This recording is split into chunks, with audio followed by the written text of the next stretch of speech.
vamos a leer en Primera de Tesalonicenses, capítulo 5, versículos 17. En Primera de Tesalonicenses, capítulo 5, versículo 17. Agradecemos a Dios por la bendición de esta noche, amén. Muy bonito lo que acabamos de recibir en esta noche. Recibimos la presencia de Dios en nuestros corazones, ¿verdad? Recibimos esas nuevas fuerzas. A través de la oración, ¿verdad? Fortalecemos el espíritu y el alma. Gloria a Dios. Y gracias a la hermana Karen y a su esposo, ¿verdad? Por abrirnos las puertas de su hogar. Primeramente a Dios y a la iglesia, ¿verdad? Para podernos reunir aquí y así poder nosotros adorar y exaltar el nombre de Dios juntos. Amén. Leemos la palabra de Dios con la bendición del Padre. Primera de Tesalonicenses 5:17. Vamos a leer solamente. Ya están todos ubicados.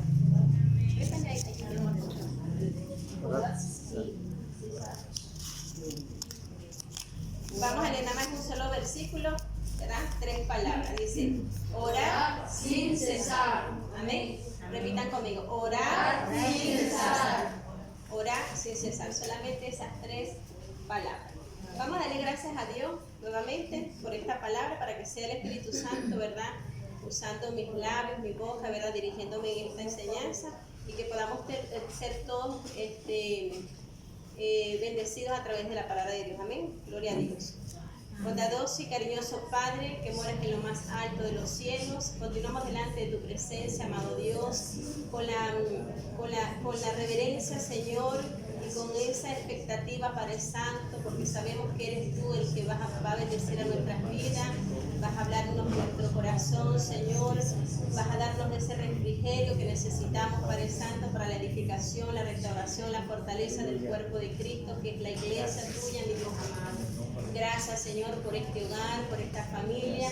Te pedimos en el nombre poderoso de Jesús de Nazaret, que mi hermana Karen, su esposo, su familia puedan ser bendecidos, por Dios amado, y que este hogar quede, Señor, como ese hogar de oración, ese hogar, Señor, que le abre las puertas, Señor, a nuestro Dios, Padre Santo, para poder compartir, para adorar y exaltar el nombre de nuestro Señor Jesucristo.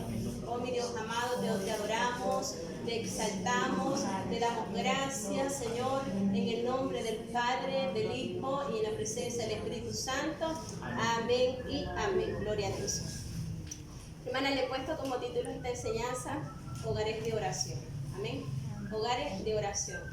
Hoy estamos acá, ¿verdad?, por medio de una estrategia evangelística de la Iglesia Casa de Oración, que son los grupos familiares. Y los grupos familiares se desarrollan en hogares, en casa. Y hoy estamos aquí en este hogar a través de los grupos familiares, ¿verdad? Cada martes nos estamos alternando en diferentes casas, en diferentes hogares de cada uno de los miembros acá del grupo familiar. Y sabemos que es una estrategia más que todo, digamos, bíblica, porque ya vamos a estudiar acá, ¿verdad? En la palabra de Dios vamos a encontrar que es un modelo bíblico de la iglesia primitiva, y nosotros debemos de continuar, ¿verdad?, esas enseñanzas y mantenernos así, y mantenernos siempre así, juntos, unidos en oración y en la enseñanza bíblica, y más que todo en la parte evangelística que debemos también nosotros como iglesia poner en práctica. Amén. Entonces le he puesto como título a esta enseñanza: Hogares de Oración. ¿Por qué? Porque el apóstol Pablo, ahorita leímos aquí en 1 Tesalonicenses: orar sin cesar, ¿verdad? El apóstol Pablo llama a los cristianos a orar sin cesar. Sin cesar, hermano, no es que ya vamos a orar. Sin cesar es un término que se refiere que es algo que debe ser, que debemos de hacer siempre, ¿verdad? Que es algo constante, es algo que debe una persistencia, ¿verdad? Que debemos de continuar siempre. Es algo que no hay que dejar de hacer. O sea, sin cesar es no dejar de hacerlo. O sea, Dios nos manda a orar en todo tiempo. Es algo que no debemos de dejar de hacerlo, es decir, constantemente, seguidamente, perseverando en todo tiempo en la oración. Y la Biblia hace mención de hombres y mujeres que oraban que oraban sin cesar fervientemente. Entonces aquí vamos a leer, a ver algunos personajes. Por ejemplo, David. Nosotros conocemos la historia del rey David y sabemos que en algunos salmos, ¿verdad? Él es conocido como un hombre de oración. Los salmos son el 51, el 63, el 119. Ahí nos menciona la forma como David era persistente en la oración. Elías también sabemos que era un profeta que oraba fervientemente. Incluso en una oportunidad Elías oró, ¿verdad? Cuando hubo una sequía, hizo una sequía de 3 años y medio y a través de la oración, ¿verdad? Dios se pudo glorificar, ¿verdad? Porque oraba fervientemente. También vemos a Daniel, ¿verdad? La Biblia dice que Daniel oraba 3 veces al día. Quiere decir que oraba, ¿qué? Sin cesar. Y Daniel, a través de esas oraciones, ¿verdad? Dios lo ayudó a librarse de muchas cosas peligrosas, ¿verdad? Porque cuando leemos la historia de Daniel sabemos en lo que él se enfrentó, las cosas en las que él vivió, que yo creo que, bueno, ninguno de nosotros hemos vivido una experiencia tan fuerte como esa, pero él pudo librarse de todo eso porque era un hombre de oración y un hombre de fe, que confiaba y creía que a través de la oración el Señor lo iba a ayudar, amén. Y también llevó a la liberación del pueblo de los judíos, ¿verdad? Porque él oraba, era un hombre de oración. También tenemos a Nehemías. Nehemías oró fervientemente por la restauración de Jerusalén y de su pueblo, y eso también es una historia muy bonita que nosotros, ¿verdad? Cuando leemos el libro de Nehemías nos quedamos impactados en ver cómo Dios se glorificó. ¿Por qué? Porque también era un hombre de oración, y eso es lo que Dios quiere para la iglesia. La oración y este llamado del apóstol Pablo en esta carta que acabamos de leer, ¿verdad? En Primera de Tesalonicenses, no es para la iglesia primitiva, hermano, es para la iglesia de estos tiempos también. Y más ahora, nosotros estamos en los últimos tiempos. Estamos, hermanos, que ya la trompeta hasta que suena. Y es cuando nosotros debemos estar firmes. Es cuando nosotros debemos estar fortalecidos. Es cuando nosotros debemos estar en la presencia del Espíritu Santo en oración.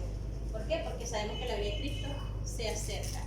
Están las pruebas, están las tentaciones, y nosotros debemos de mantenernos siempre en oración. Los apóstoles, hermanos. Los apóstoles oraban fervientemente en el aposento alto. Ayer compartía con las hermanas, las mujeres del Ministerio de Damas, también el tema de la oración, pero enfocado hacia las mujeres, ¿verdad? Y les hablaba acerca también del aposento alto. Ellos se reunían en ese lugar, y era un lugar donde siempre estaban ahí los apóstoles, los discípulos y las mujeres, después del descenso de nuestro Señor Jesucristo. ¿Qué hacían ahí? Ellos oraban, adoraban al Señor, ¿verdad? Y hacían varias peticiones, ahí se reunían, ahí se fortalecían en la fe, ¿verdad? Y se consolaban ellos también. Ana también es otro personaje bíblico que podemos ver, ¿verdad? Que era una mujer de oración, una mujer estéril, ¿verdad? Que no podía tener hijos, pero a través de la fe y de la oración persistente sin cesar, ¿verdad?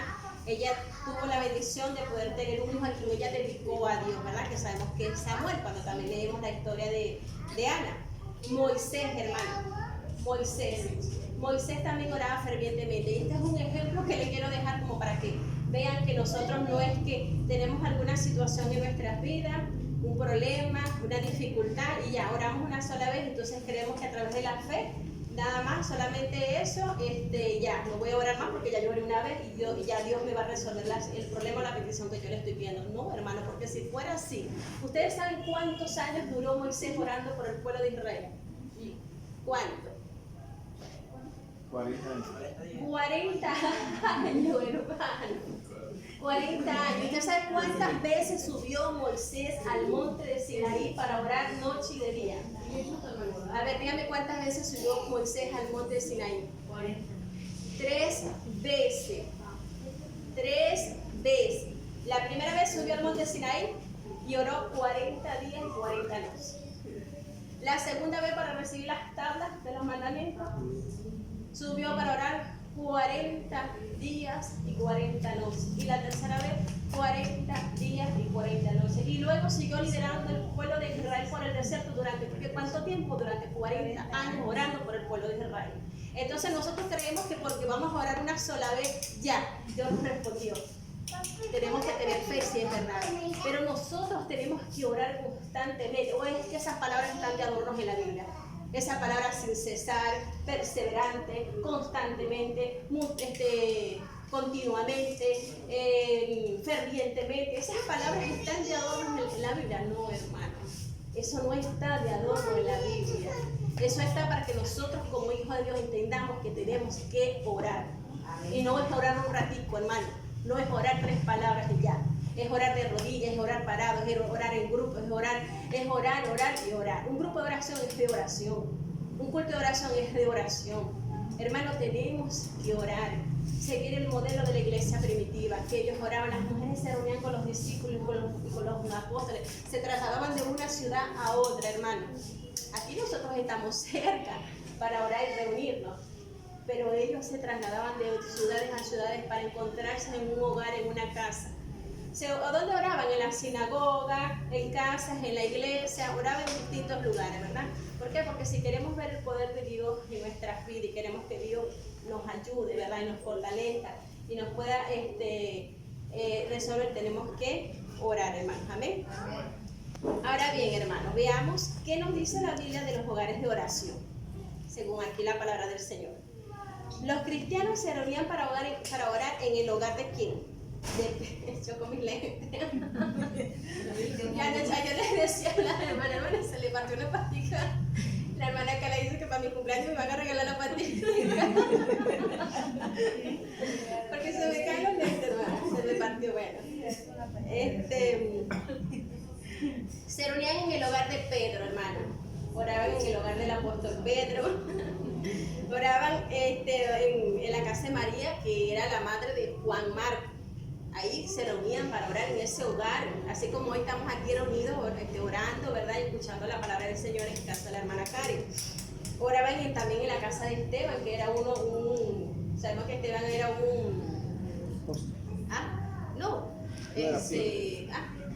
sí, un discípulo también, como diácono también, pero algo así. Lidia, hermanos, ¿quién era Lidia? Era una mujer también. Ayer yo les hablaba también a las hermanas acerca de Lidia, ¿verdad? Porque como el tema estaba enfocado acerca de las mujeres, era una mujer que vivía en la ciudad de Tiatira, de la región de Lidia, por eso que ella se llamaba Lidia, y ella se trasladó hacia Macedonia para reunirse con las mujeres y los apóstoles para orar. Pero ella no era cristiana, Lidia no era una mujer cristiana, y ella oraba, se reunía con las mujeres para orar. Era una mujer comerciante. Era una mujer adinerada, una mujer que vendía telas de púrpura, telas exclusivas de alta calidad, de esas telas carísimas. Y era una mujer que le gustaba adorar al Señor, que le gustaba orar, ¿verdad? Y dice la Biblia, cuando leemos en el libro de los Hechos, porque esa historia está allí, nos dice que Lidia, ¿verdad? En una oportunidad, así como estamos ahorita reunidos, ¿verdad? Estaban todas las mujeres con los discípulos orando, y llega el apóstol Pablo a predicar la palabra de Dios en ese lugar, y Dios abrió el corazón de Lidia y le dio la sabiduría, el entendimiento, y la iluminó a través del Espíritu Santo para que ella pudiera entender el mensaje que estaba predicando el apóstol Pablo, y ella recibió a Jesucristo.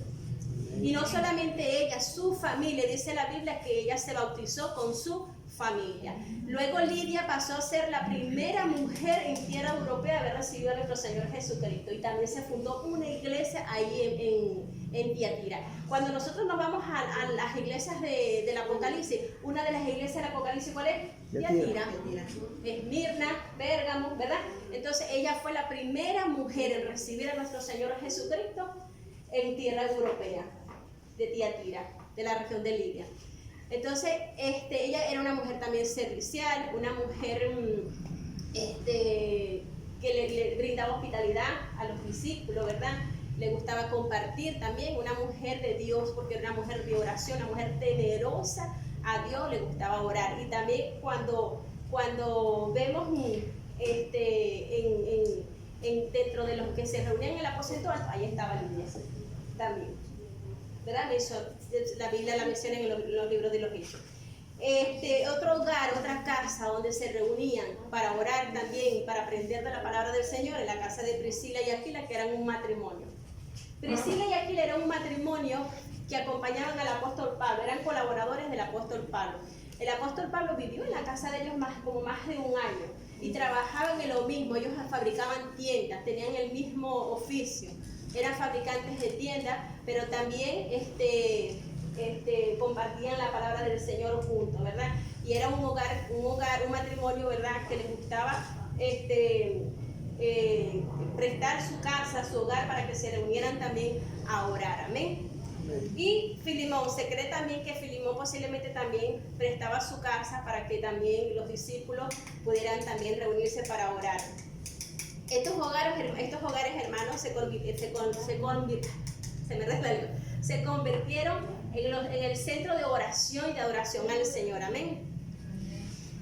Ahora bien, ¿cuál era el propósito de orar en los hogares, hermanos?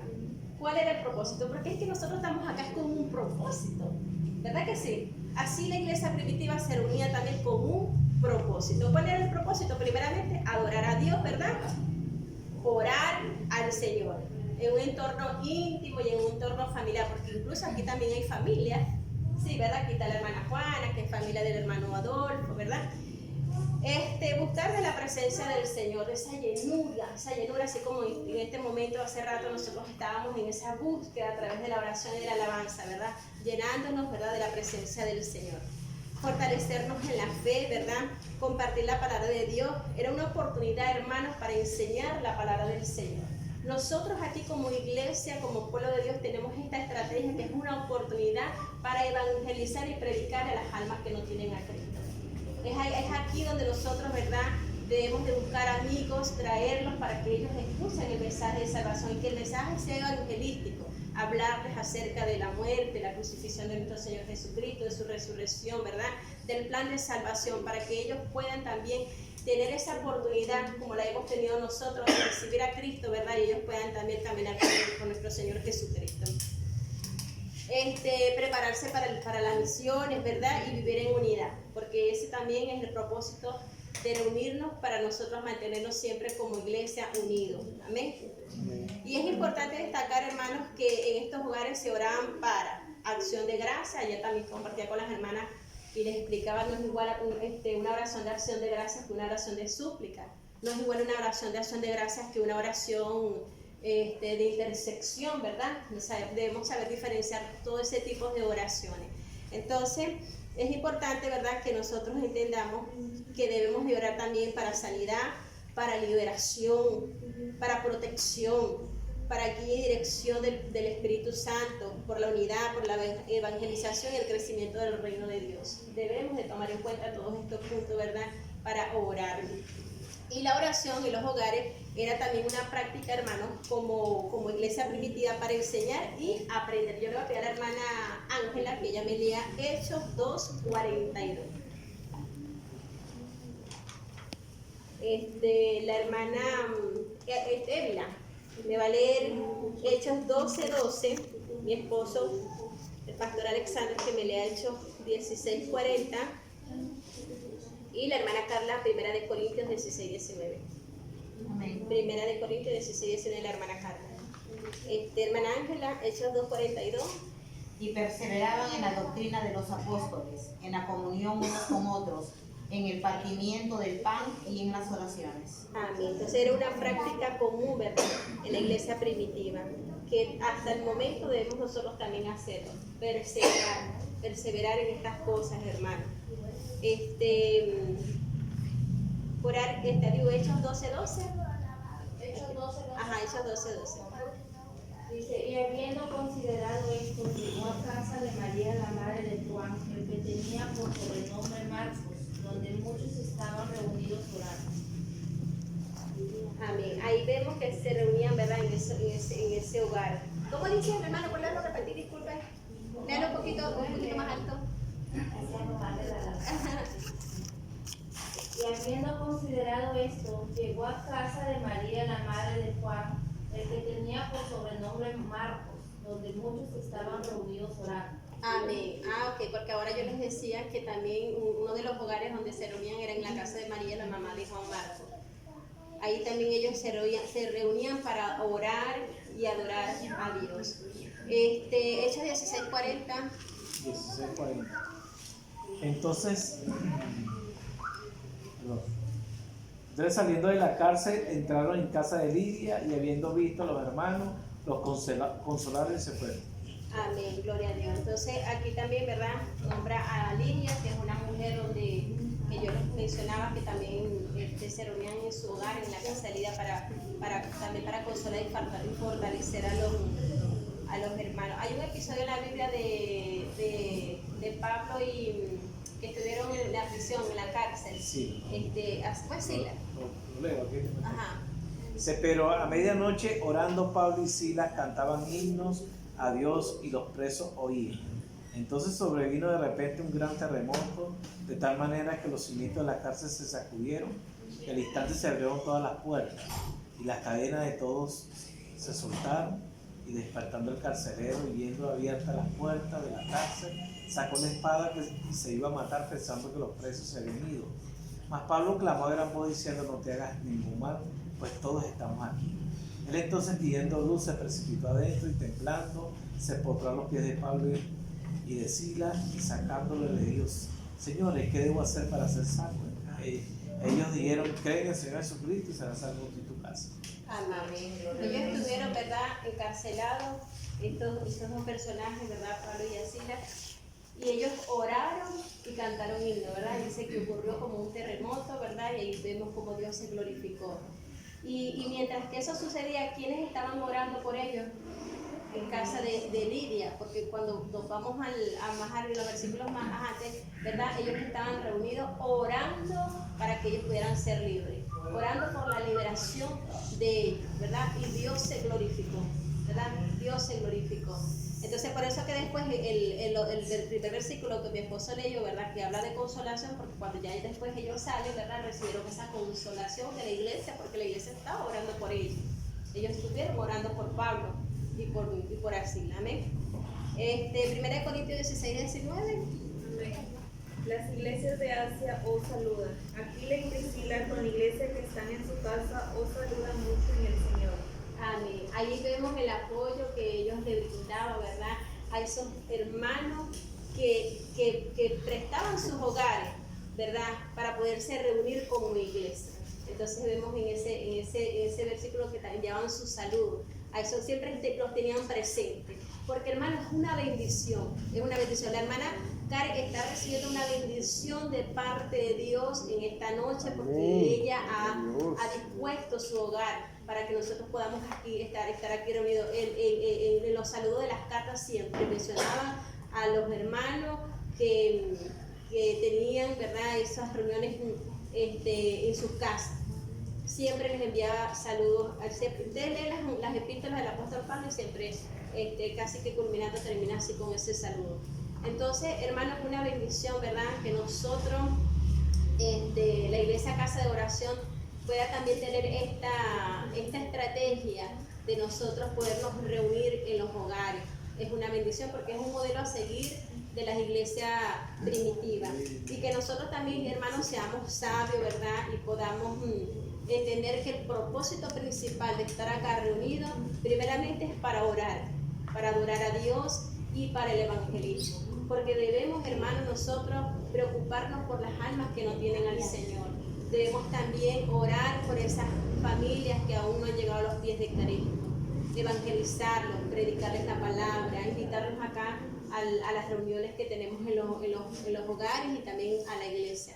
A veces hay personas que no pueden ir a la iglesia porque les queda retirado, pero hay hogares donde casualmente puede ser que el amigo viva a 2 o 3 casas, y ahí es donde tenemos esa oportunidad de decirle, venga, vamos te invito a casa de la hermana Karen, a casa de la hermana Carla, a casa de la hermana Ángela, que vamos a tener un culto de hogares, y ahí tenemos esa oportunidad para que ellos puedan estar presentes y escuchar la palabra del Señor. Porque, hermano, Dios es un Dios de amor, un Dios de misericordia, y Él quiere que todos procedan al arrepentimiento. Pero nosotros tenemos esa gran comisión y debemos nosotros, como hijos de Dios, cumplir y ser obedientes a ese llamado de ir y predicar el evangelio a todas las almas, ¿verdad? En especial a nuestros familiares, a nuestros vecinos, a nuestros amigos.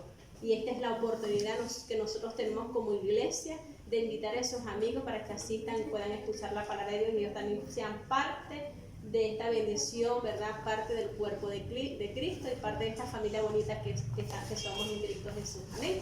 Entonces, hermanas, yo les invito a que se pongan de pie y vamos a orar, hermanos. Vamos a hacer varias oraciones. Me gustaría que mi esposo entone una oración mientras que nosotros oramos, pero vamos a orar, hermanos, fervientemente. Vamos a orar, hermano, así como dice la palabra del Señor, ¿verdad? Porque no sé quién, la hermana Ángela es muy inteligente también. Aquí todos son muy inteligentes. Pero como ella es maestra, ella nos enseña. La hermana Ángela, ¿cuál es el significado de la palabra ferviente? Ferviente es la persona de que constantemente está haciendo las cosas. En este caso, por ejemplo, de orar, ¿no? De hacerlo continuamente, de un corazón sincero, fervorosamente, que también vaya acompañado con ferviente. Y sabemos, ¿no?, que el que es ferviente, Dios escucha su oración. Amén. Lo Gloria a está Dios. haciendo de lo más profundo del corazón. ¿Ah? Es como el sal de Andros cuando comienza a hacer sus burbujas. Así también nosotros tenemos que hacer esa efervescencia. Debe de salir, porque esas bolitas que salen del sal de Andros, ¿para dónde van? Para arriba. Entonces nuestra oración debe ser ferviente, que vaya a la presencia de Dios. Amén. Amén. Y cuando estemos orando, sí, hermano, mire, recordemos a Moisés. Mire, recordemos a Moisés, no importa, yo lloré, no, ya lloré por eso, no importa. ¿Ya oraste por eso? No importa, Moisés duró 40 años orando por el pueblo de Israel. Yo voy a orar y orar y ser persistente sin cesar hasta que Dios me responda. Amén. Pero aceptando siempre la voluntad de Dios, porque todo sea conforme a los propósitos y a la voluntad de Dios. A veces nosotros queremos las cosas a nuestra manera, pero tenemos que aceptar la voluntad de Dios, porque sabemos que la voluntad de Dios es buena, agradable y perfecta. Amén. Y cuando nosotros entendemos la voluntad de Dios para nuestras vidas, todo será una bendición. Entonces vamos a orar. Yo quiero que en esta noche, hermano, oremos primeramente por este hogar, ¿verdad? Por la hermana Karen. No importa que yo ahorita oré también por ella, volvamos a orar todos juntos, hermano. Vamos a orar también para que el Señor ponga en nuestro corazón el querer como el hacer por su buena voluntad de nosotros ir y buscar esos amigos, esos familiares inconversos que no tienen a Cristo en su corazón, para que ellos también puedan escuchar de la palabra del Señor. Amén. Hermana, disculpe que me interrumpa. A ver si aprovechamos las peticiones, Amén. porque en el horario, o sea, en el rol que me puesto aquí culto, el programa, también hay peticiones. Amén. Sí, hay que aprovechar ahí a ver si oramos. Gloria a Dios. ¿Las peticiones cuáles son? O sea, podemos... De los hermanos. De los hermanos. Por ejemplo, podemos orar por mi prima la Jay. Está viajando. Ya, vamos a orar por ella. Se llama Jamie. Jay. Ya, para que el Señor, gloria a Dios. ¿Habrá alguna petición más? Sí, por la hermana Celia, que tiene principio de derrame. Celia Cueva. Celia Cueva. Hermana Celia. Sí, Ok. ella había caído mal. Hermano, escuchen. No voy a repartir las oraciones, porque es bonito que estén todos, oremos, o todos oremos por todas esas peticiones. De repente te puede ser que se le pasen dos peticiones, una petición, pero al menos ustedes sí las van a recordar. Entonces, vamos a orar por el hogar de la hermana Karen, vamos a orar por esos amigos y esos familiares que nosotros vamos a buscar para que vengan a los cultos y a la iglesia. Vamos a orar por, ¿cómo se llama? Celia, ¿verdad? Por Soledad Gómez también. Por Soledad Gómez, que está internada por sanidad, hermana, ¿verdad? Que está internada en Lima por sanidad. Familia Inita que viene viajando. Jamie que viene viajando, recuerden, Jamie que viene viajando para que Dios la traiga en paz, bendición y protección, que los ángeles de acá